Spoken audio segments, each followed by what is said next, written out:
Hello and welcome to A&M News. This is Avijit Nandi Majumdar on a long trip in the bureaucracy. We'll cut you through into the heart, nut of the bureaucratic circles in India. I have with me Dr. Krishna Gupta, Additional Chief Secretary, Government of West Bengal, currently holding several posts. I'm not getting into the posts at the moment, not very important to me right now.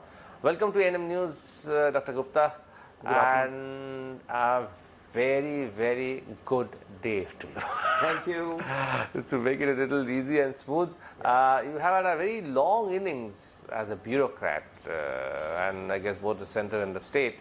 So my first question to somebody who is just looking up to become a senior bureaucrat or looking into the UPSC circles, how has the ride been so far? Okay. Thank you, Avijit, for inviting me to this program. Well, we've known each other for a while, almost more than 20 years, since our district days, since my district days. I think the ride has been wonderful, full of challenges, and I have worked under various political dispensations. When we were in the districts, the left was ruling. When I went to the Government of India, Congress government was in power. I returned to the state of West Bengal, Trinamool Congress had come in. So I have tasted a fair amount of variety in terms of the political dispensation that has ruled. And but the challenges have remained constant. There is always something that is going to be put up to you, and you have to solve those. The districts were a different ball game. The secretariat in Bengal is a different ball game. The Government of India was a completely different ball game. So when you go down the memory lane, basically in the early days as a bureaucrat, what are the biggest contribution that you feel you have been able to do in the state first and then later on the center? Okay, few things. While in the districts, as district magistrate, I was district magistrate in two districts, Dokhin Dinajpur in Balurghat and in Nodia. So I decided that since the tenure as district magistrate is relatively short, it's about 2 years at maximum, rather than do wholesale structural changes, let's focus on a few sectors. And the few sectors I selected were health, education, and sanitation. And I believe the Sarv Shiksha Abhiyan was being implemented at that time, and I think we did a lot of work in rationalizing the distribution of teachers across schools, emphasis on pedagogy, emphasis on learning achievement. In fact, I wrote a paper that was accepted to the Economic and Political Weekly later on what are the determinants of learning achievement. In Nodia, we actually carried out a program called the School Sampark Abhiyan, where officers from the collectorate along with public representatives visited schools. And then before that we had made a simple one-page questions for classes 1 to 5 to determine what the learning achievements were, and then we quantified that, and that is the basis of the paper that I wrote.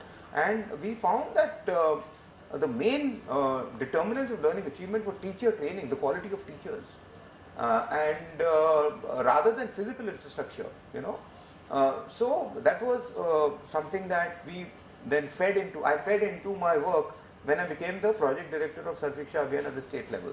So that's one.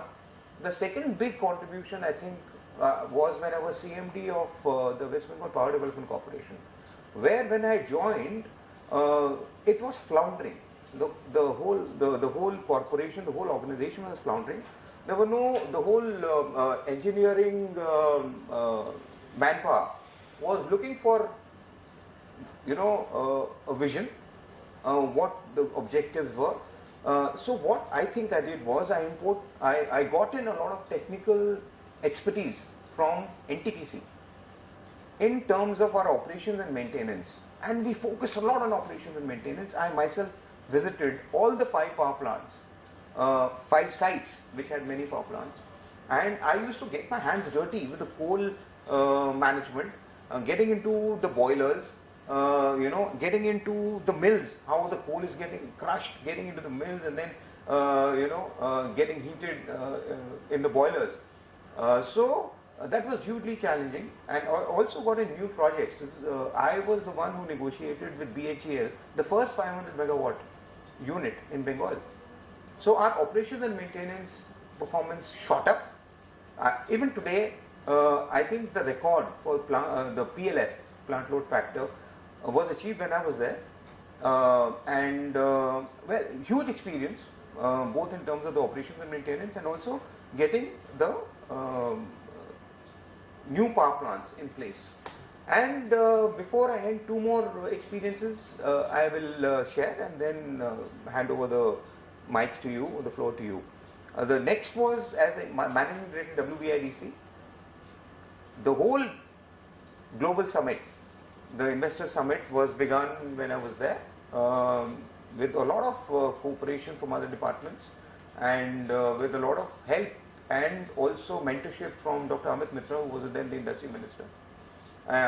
In addition, we kick-started a lot of the parks which were lying, again in a very bad state as far as infrastructure was concerned. So we spruced up the infrastructure in Vidyasagar Industrial Park and Panagar Industrial Park. I got a railway siding into the Panagar Industrial Park, improved the roads, the lighting, had constant interaction with people who were already manning the parks, what the problems were. So I think now Panagar and Vidyasagar Industrial Parks are full, and they are one of the crown jewels in the industrial landscape of Bengal.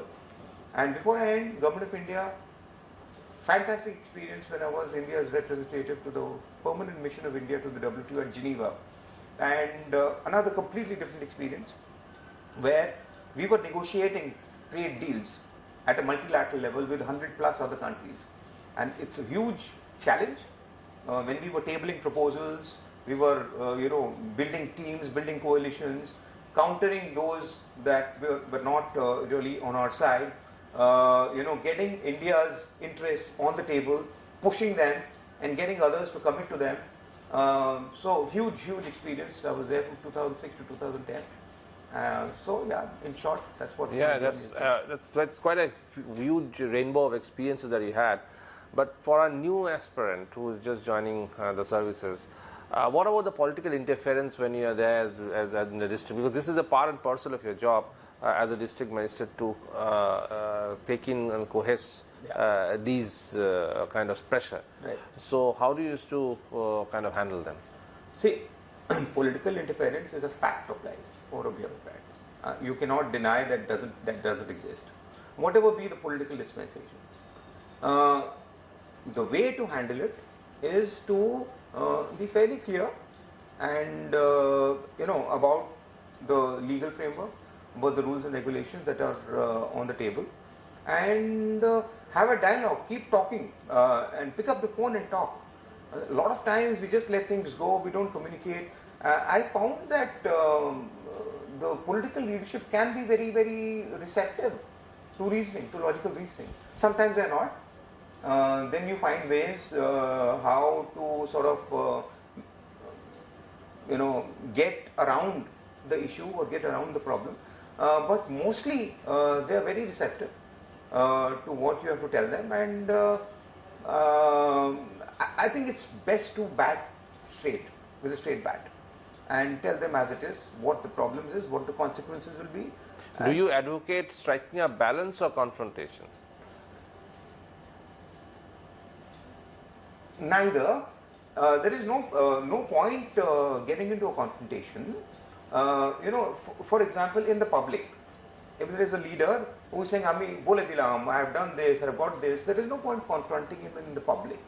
But in private, in the office, when the cameras are off, he is much more reasonable. He listens to reason, and at that time you sort of reason and say that this is what it is, and this is what you should be doing, what we should be doing.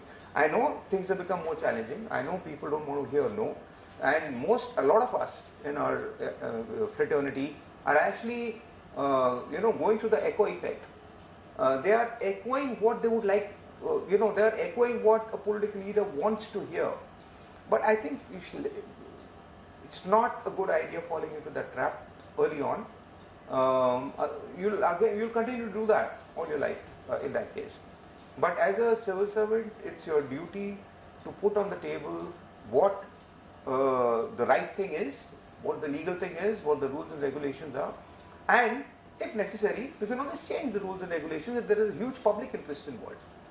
And so that's what I would advise, that's what I've done a lot of times. I used to go to cabinet, get things changed. If there is a huge public interest involved, and if there is a strong feeling that this needs to be done, it still can be done. Who makes the rules? We make the rules at the end of the day, you know. True. And so you had a very fairly long innings as an IS officer, very, very long, a very senior position as Additional Chief Secretary. Over the years, what are the changes that you've seen in the bureaucracy? I mean, it's not been stagnant. It's definitely not stagnant. So either it's improved or it's decreased. Okay. So what are the changes that you've seen over the years in the bureaucracy? so changes in terms of the work environment. Yes. So it's getting more and more challenging. Also the politics is getting more and more competitive. As the politics gets more competitive, the space for reasoned decision making and logical decision making also is shrinking. As I was saying earlier, people don't want to take no for an answer. They just throw out a to-do list and say, I want it done. And then you are expected to do it in whatever manner you want to do it. So the challenges have increased, but as I said, you can still deliver by fitting whatever the to-do list is into the framework. So that you ultimately you're also, see, the other thing that has happened is everything is so transparent now because of social media, because of incessant coverage of all activities. So you should assume that you can't do anything behind hidden doors. At least I do that. So I assume that whatever I'm doing and whatever decision I'm taking will be revealed or will be open to the public at some point or the other. So if you have that in mind, you will be conscious that we should do something that posterity will not haul us up for. So you fit that to-do list or whatever the political leadership throws at you, and fit it into a framework and justify it.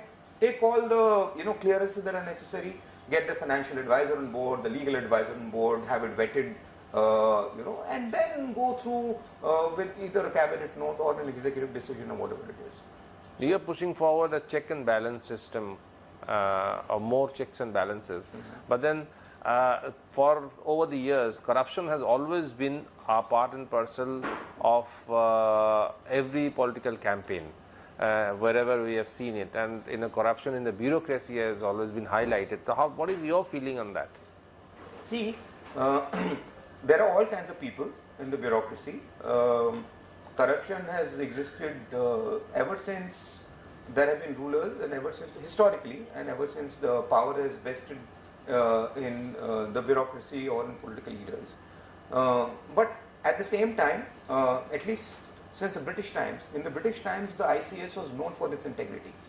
And even though they were foreigners, people had a lot of faith that they would do something which is right, which is legally tenable, and which is fair.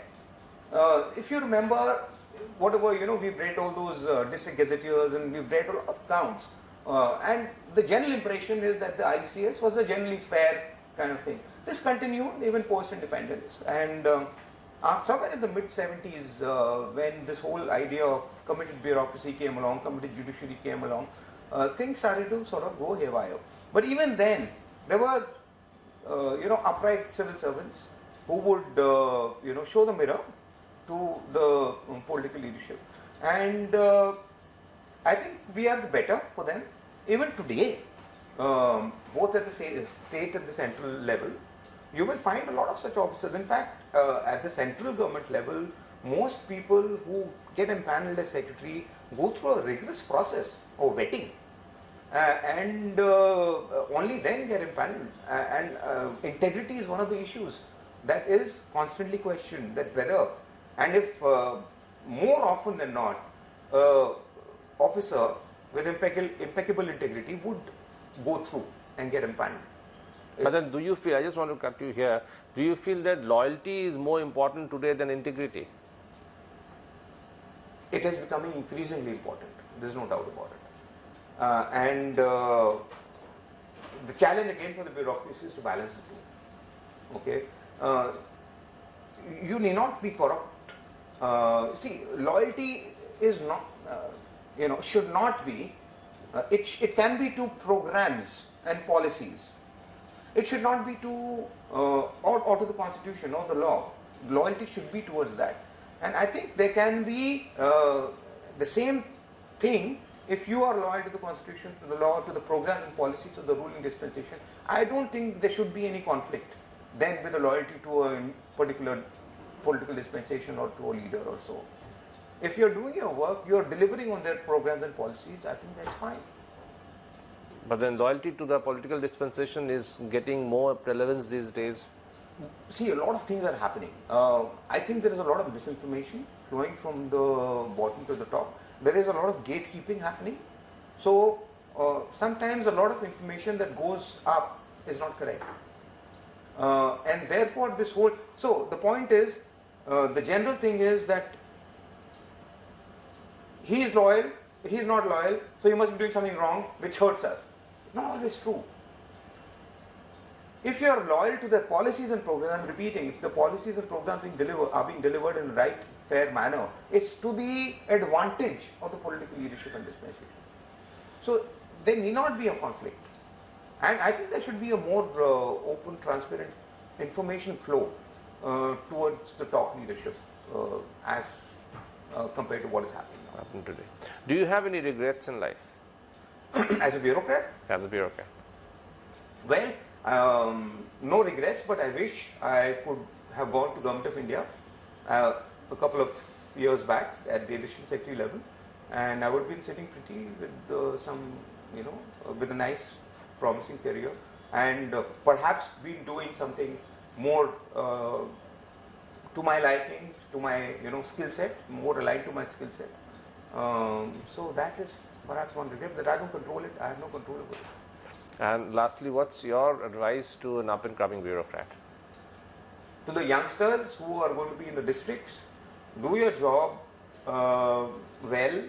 Don't get blinded by this and that. It looks very, very attractive that you hobnob with a certain powerful leader, and you might get short-term gains, but in the long term you will not be happy, because the bureaucracy also watches you, and there is a whole lot of vetting going on all the time.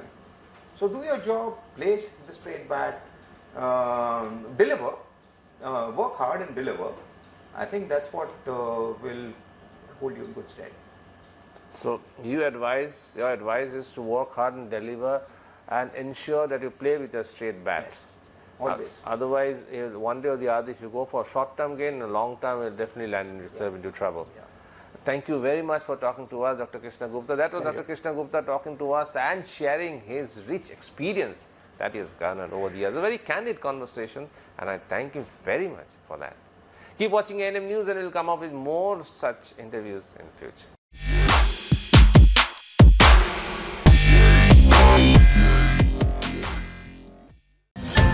Please don't forget to subscribe our channel and also click the bell icon to get the latest updates.